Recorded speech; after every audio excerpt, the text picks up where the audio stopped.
Hi everyone. It is a beautiful day today. We're going to talk about listen to me, I have German chamomile right here. Roman chamomile today on Plant Talk. Happy hour, happy Friday, happy June. And before we get started on this lovely day, I wanted to share a poem with you because this is, I think, a nice reminder of just how the earth is so beautiful for us and really supports us. And it just speaks to this time. And I think it speaks of chamomile very well, especially this one that is close to the ground. And when you think about how something grows, you can get some information from it. So this is called The Peace of Wild Things by Wendell Berry. When despair for the world grows in me, and I wake in the night at the least sound and fear of what my life and my children's lives may be, I go and I lie down where the wood drake rests in his beauty on the water, and the great heron feeds. I come into the peace of wild things, who do not tax their lives with forethought of grief. I come into the presence of still water, and I feel above me the day-blind stars waiting with their light. For a time I rest in the grace of the world and am free. The Peace of Wild Things by Wendell Berry. So I was reading a magazine the other day, and that showed up. I thought it was just beautiful. I never heard the poem before, and Wendell Berry is a well-known American poet, but I don't know his work. So let's talk about chamomile. Hello, I see some people are joining me. Hi. I think I just read a poem, so if you go back, you can maybe tune into that. So here I am we talked about German chamomile last week. You could see how this one's being more mature, and you could see how each one of those little holes is a flower, so the nectar is in there. These little petals are just landing strips for, saying, come, here I am, trying to make it look bigger, like I guess how a cat tries to look bigger to scare off a predator. The chamomile here, Roman chamomile, is a perennial. Unlike German chamomile, which is a self-seeding annual that readily spreads. They're both in the aster family, but you can see how low this is growing. I'm going to bring you to another section. This was a volunteer from maybe last year it was. The thing that's cool about this, of course, this forms seeds, and I will take off this little head. When these are harvested, this is an expensive oil, just like German chamomile. You have to take the top. So chamomile, German, similarly, and then Roman. This is, of course, a perennial. They aren't as profuse as annuals will be, and this is what's really cool about these. They're both in the aster family. This one grows really low to the ground, and the way mine continue, some of these plants have probably been around for 5 years or more, and I'm in Long Island, and what happens is they're even green in the wintertime. And I might as well just take a bit of this. What you can do is you take a root cutting, or a cutting, not a root cutting, a cutting. And I say this grows by runners, but that's not technically correct. It'll just creep on the ground, and if it gets in contact with the soil long enough, it can put roots down. So it's really fun. And then these have died off, and I've replanted them. But this was a beautiful volunteer. It's the first one to bloom this season. So this beautiful chamomile. If you talk about the essential oil, of course it's in the leaves, and there's a little bud that I won't be able to flower because I ripped it off the plant. So I mentioned this, I'm looking at my notes, there's so much to talk about. So a perennial, it kind of grows by this kind of prostrate thing. And one thing, if you know the oils and if you drink the tea is from the German generally because it's more pleasant tasting. This is really, really high in esters, and esters make you like that and just make you want to fall over and go to sleep. And look at the way that grows, and you'll see the other one soon, which is more profuse in the way it's just falling down like a mat. So this is quite herbaceous. This grows, of course it dies back, but it's still green for me here in December, which is really special. Calendula blooms around this as still blooming. I sometimes get a bloom or two of calendula, the same family, in December, which is so fun. Hi, I see you. Hi, Andrea. How cool. So I'm trying to see anyone if you have questions. I'm in the sunlight, as you can tell, but I wanted you to see the chamomile. So this is an evergreen. Really, if you kind of think how expensive the essential oil is, again, you have to hand harvest these. So that's kind of work. And when I pick this for myself, I will be out here, it's like for a couple weeks. You just take the flowers and they'll slowly come and slowly come and slowly come. And like with any plant, the more you deadhead and take it off, the energy is no longer going into that flower. It can then go into setting more buds or into opening up the other flowers.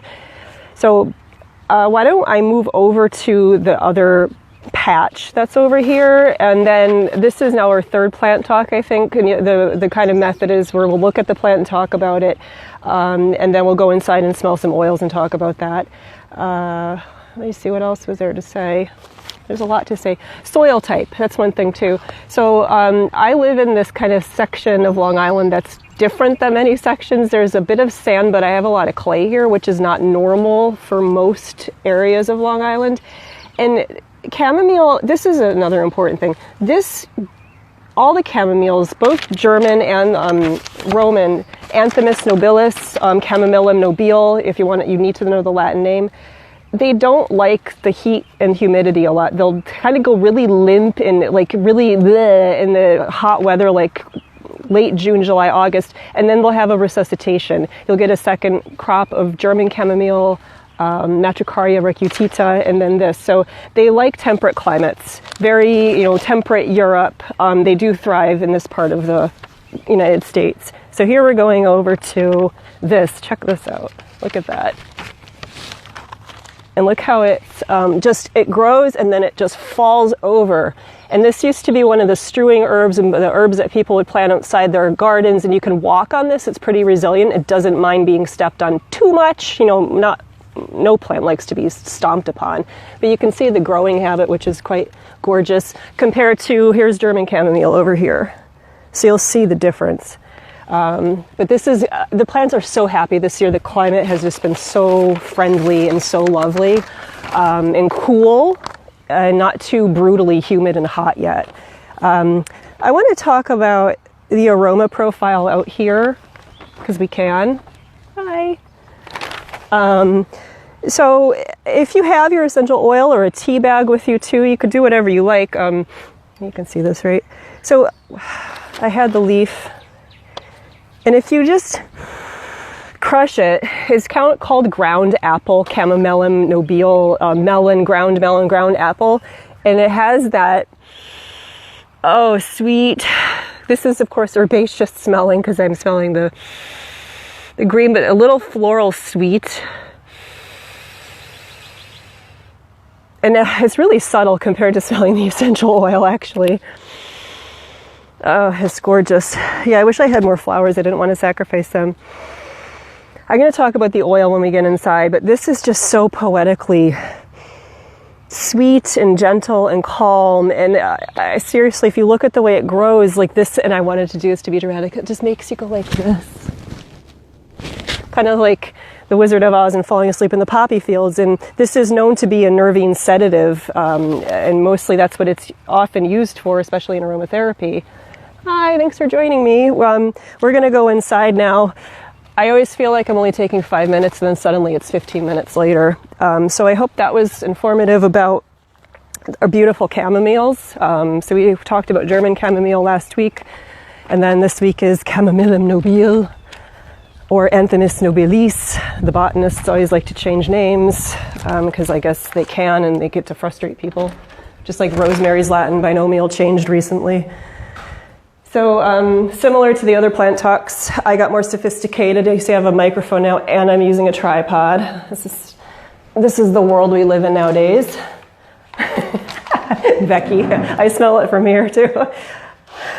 I was pulling some oils, so let's talk about affinities and the smell.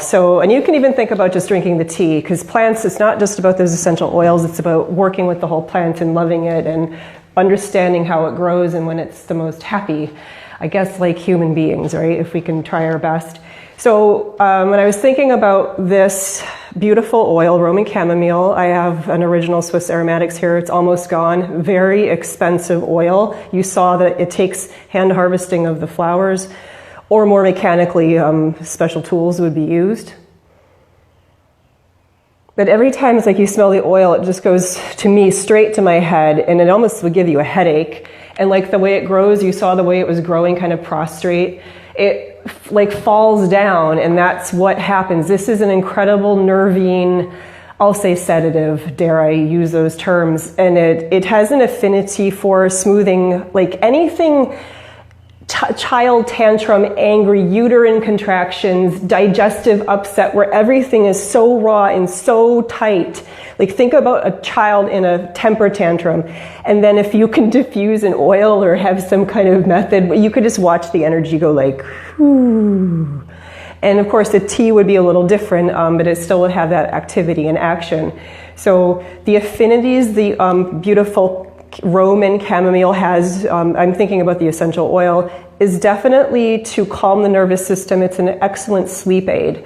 One thing I've sold for clients, I would put it on the school's blog when there was the New York Institute of Aromatic Studies. A classic formula is lavender, Roman chamomile, and a little vetiver, or you can switch that up. A little red mandarin would be nice, but a classic sleep aid. I like making sleep sprays with that really basic formula. And so let's see, digestion. So I hate thinking in terms of this is good for that, because it's about smooth muscle tissue. So if I have really cramped intestines, cramped uterus, cramped head, like that raw anger, think about how that translates into this is great for arthritis support. Like pain, it is a great anti-inflammatory. Most essential oils are, that's by definition. So that tightness, and I have some oils to think about. I hope this is coming through clearly. So like tight. So it could be that tight mind, tight digestion, uterine contractions, even going into raw, like arthritic pain. Someone, I won't mention her name, someone, she loved her frankincense and Roman chamomile. And I often think of her when I think of these, actually. So if you want to think about a few oils to blend with, I already mentioned a classic. So lavender and Roman chamomile, which is just that sweet, heady, I've seen this so many times with students and then even clients. The chamomile is like a blanket that just falls over you like that plant, and you just want to go to sleep, and you just see the energy just go down, and it's quite amazing every time.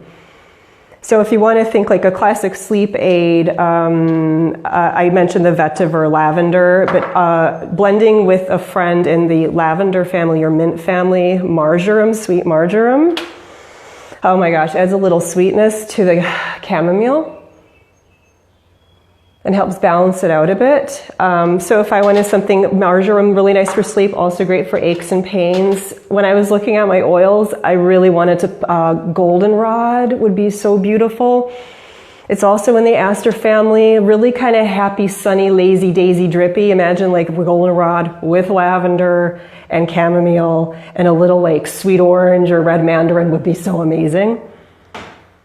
And again, it all crosses into each other. So if you have trouble sleeping or irritability, also great for aches and pains. You know, as an aromatherapist, there's a spillover. It's just not one blend is one thing. There's a spillover into so many other applications. For like a mood, kind of fun, like to not make you too sleepy, I've had a thing for petite grain. I'm going to still keep pulling it out. Petite grain with like a touch of Roman chamomile and like a little neroli. Like a pick-me-up, because realizing that it wouldn't be too sleepy if you put just a touch in. So petite grain, neroli, and Roman chamomile. Oh my gosh. And what about if I swapped out that neroli for geranium? You're getting the idea. This is just like going to a happy, calm place. I'd have to put on the geraniums a little strong on that. A little bit. I'm loving that neroli. Frankincense. I mentioned my friend who loved it for her arthritis. Frankincense, her frank, and the Roman chamomile. For pain, that with a little marjoram. Like you can mix and match and blend, but you don't have to go too crazy. Oh, that smells so divine. Frankincense and chamomile. So I'm going to pause and see. Hi, if you have any. Hi, thanks for joining. If you have any questions, I'm here. Otherwise, I'll just keep smelling some oils, and then I'll upload the video for later. But I think the key takeaway from this is just like, if you can smell the oil or make yourself a cup of tea. I would have put a flower in my mouth, but I only had 2 flowers blooming. Just sitting with it and noticing how it grows, and then just being with the plant and smelling the oil to see how do you feel and how that affects you. And the effects do come through. You don't need a textbook to do it. So being with the plants is really important. And I hope that's Opopanax. Opopanax with Roman Chamomile would be pretty amazing. Someone just wrote Opopanax, which I adore. I wish I had it here. But yeah, Roman Chamomile. So if there's no questions, I'm going to say thank you and goodbye. And I hope this is enjoyable and interesting. And it is important as an aromatherapist, herbalist, enthusiast, whoever you are, to love the plants and be with them. So I love you, love the plants. Have a fabulous weekend. And thanks for joining me. And please be in touch. And I hope we'll see each other in person again at some point. So thank you. Love yourself, love the plants, and happy plants. Thanks. Bye.